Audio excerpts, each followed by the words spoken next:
DreadPirateMustache here. It is day 2 of the countdown for the flight of the Falcon. I spent most of today buttoned up anyway because of weather and cold. I want to share some of the insights that I've had preparing and start first in a long series of short blurps for some of the equipment that I'm taking. So as you can see, it's pretty well lit within the Falcon thanks to the LEDs that I had put up. That's in another video. But one thing I have noticed, since I replaced most of the interior lights with just this LED strip, the nooks and crannies tend to get too dark to work in. So you need some sort of headlamp. This is the one I have. It's actually a magnifying setup. There are little different magnification lenses that plug into it, but without the lens, I just use it as a bar like this, and it is a lamp. It is also rechargeable. It doesn't take batteries. I just plug it in and charge. So that's pretty handy. Another piece of equipment, and it's actually turned out to be a rather vital piece of equipment given that the temperature is continuing to drop. If you're familiar with the course that the Falcon will be taking, I am starting off rather north in the middle of winter.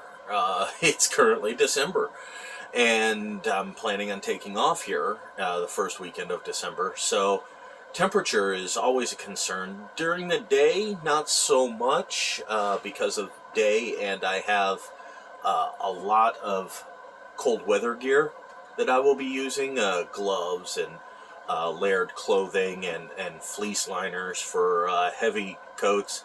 I even dug my old winter parka out and have that on board. So during the day and while underway, not too much of a concern, but at night it gets even more chilly. So this is a piece of equipment that I have picked up. It's not the one that I wanted. It was the only one left available, and I'll talk about that in just a second. But it is a small little propane heater, and it runs on these 1 pound bottles. Now they do sell an adapter that plugs into the bottom here and goes to the big 15 to 20 pound cylinders and everything, but I did not want to be moving a full-size propane tank and this heater around the enclosed space of the Falcon, so I chose to use the 1 pound cylinders, and it just fits on that. It has a base that it snaps into. This thing is also, it has a tip sensor in it, so if it tips over on its side, it'll automatically shut off. 1 pound cylinder will give me about 4.5 hours of heat, but I don't think I'd even be running it continuously 4.5 hours. Currently, right now, it's something like 38 degrees, and just running it for a little bit, I'm currently sitting at like 60 degrees inside the Falcon. It's not a very big space, and it retains heat very well, especially since I'm buttoned up, the companionway is closed, and the tarp setup that I have on top of the boat also helps to retain a lot of heat, but allows me to have my skylights open for ventilation and everything, and it's just cold. It's not like when you go outside in your car, where the wind and everything is really affecting you. The boat and the tarp all protect me from the wind, so it's just temperature. I have a cocoon, a nest set up in the V-berth. That's where I sleep. I have multiple fleece blankets and a fleece bed liner, and I have 2 comforters. And last night it got very cold. I was warm and toasty. In fact, had trouble getting out of bed. I was so comfortable. So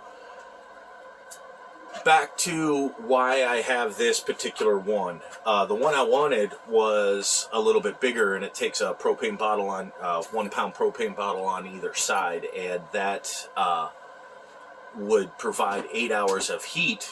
I don't intend to run this thing when I'm asleep or anything. It's just for that winding down, where I'm just kind of sitting, plotting out the next day and all that.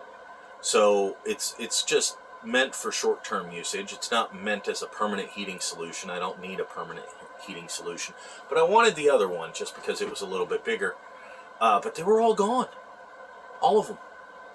In fact, this was the last unit on the shelf. So it was either get that or have absolutely nothing. And I was not doing absolutely nothing, so I have this. And then I went to go supply. Now, I have currently 5 1-pound cylinders.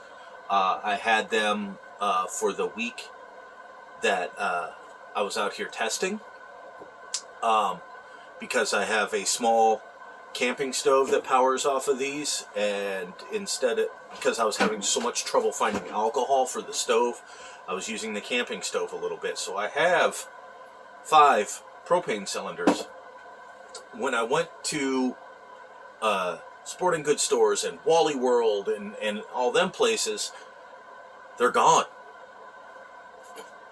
This is the new toilet paper. One of them. They were all gone. I could not find a 1 pound propane cylinder at all. So that was incredibly disheartening. Luckily I had 5. But I did find a solution. I know what you're thinking, DreadPirateMustache. How are you going to do the trip with only 5 cylinders? This is what I'm going to use. So, although it is not recommended on the labeling, this little device is a refill adapter to allow you to refill 1 pound cylinders off of a standard propane tank, a 15 to 20 pound tank, depending on what you have. It screws into the tank, you invert the tank, open the valve. After you've put an empty bottle on it, let it set for a minute or two, close the valve, and you have refilled your propane tank. This little adapter, although I could not find any of these, they had several of these on the shelf, and that's what didn't make sense to me, was why would 1 pound cylinders all of a sudden go scarce when weeks before, it was only a 3-week gap. I could pick them up as a 4-pack, and I could have all I want, and now you can't get any of them. Why would that be a thing when you can find these refill adapters and everything? So then I had to acquire a propane tank. Fortunately for the DreadPirateMustache, he is extraordinarily helpful with his dock mates here, where the Falcon currently resides, and the guy next door, whom I had shared my autopilot designs and everything with, and is currently getting ready to actually implement those designs on his own boat, found it so helpful when he found out that I needed a propane tank. He said, I had a couple spares from an old gas grill that I got rid of. I just have these 2 propane tanks. Why don't you take one? To buy a brand new propane tank would be around $50. He gave me a partially full one, and if I go exchange it, it's $15. The same price to exchange that 15-pound tank is a 4-pack of these. That one tank will provide me with more than a month of almost using this thing, using a tank a day. It's absolutely amazing, and they can be exchanged anywhere. So that's one of the pieces of equipment that'll be joining me on the trip. Hope you found it useful. Do bear in mind the DreadPirateMustache is not sponsored, endorsed, or anything. I am undertaking this journey myself. So I appreciate you tuning in for day 2 of the countdown for the launch. And as always, continue to wish me luck.